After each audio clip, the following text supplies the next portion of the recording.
नमस्कार, मैं हूं आपके साथ कविता राणा।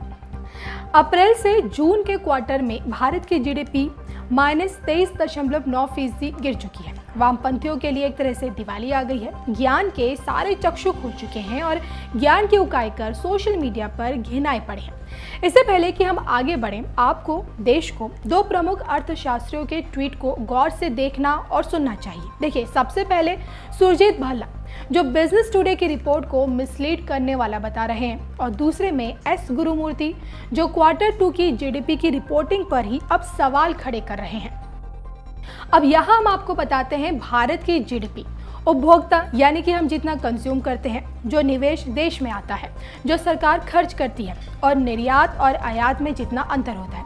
इस तिमाही में इन्वेस्टमेंट गिरा, सरकारी खर्च कई गुना बढ़ गए, निर्यात और आयात ठप रहे।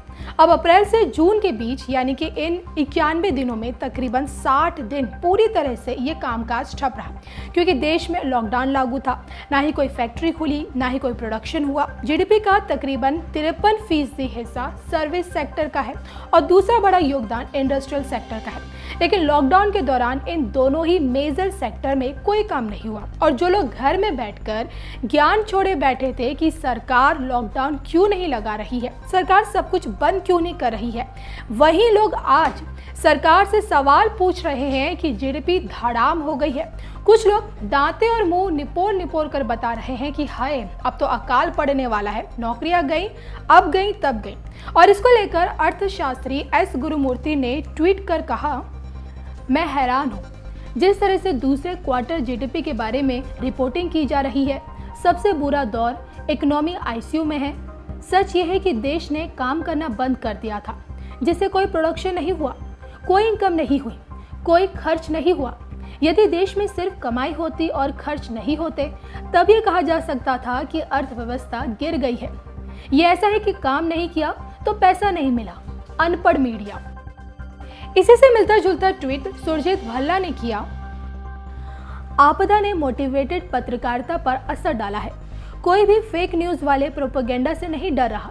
बिजनेस टुडे का ये चार्ट बता रहा है कि जीडीपी ईयर ऑफ ईयर -23.9% गिर गई। इसी में अमेरिका की इकोनॉमी को -9.5% तक गिरता हुआ दिखाया गया। ईमानदारी से कहें तो ये -38% होना चाहिए था। तो सुरजीत भल्ला ने उस ग्राफिक्स इमेज को दिखाया था जो इन दिनों सोशल मीडिया पर वायरल है, जिसमें चीन के इकोनॉमी को 3% ग्रो करते हुए दिखाया गया, और Japan, US, Germany, Canada, Italy, France, Britain और भारत के इकोनॉमी को गिरता हुआ दिखाया है। हालांकि बाद में भल्ला ने अमेरिका की जीडीपी के आंकड़े को और सुधारा और इसमें -31.7% गिरावट आई। तो मोदी सरकार और निर्मला सीतारमण को बदनाम करने के लिए कुछ मीडिया रिपोर्ट्स में भारत की जीडीपी का कैलकुलेशन पिछले साल की तिमाही से की गई है, जबकि दूसरे देशों के आंकड़ों की तुलना जनवरी-मार्च 2020 के बीच की गई। दरअसल भारत में फाइनेंशियल ईयर अप्रैल से शुरू होता है, जबकि दूसरे देशों में जनवरी से।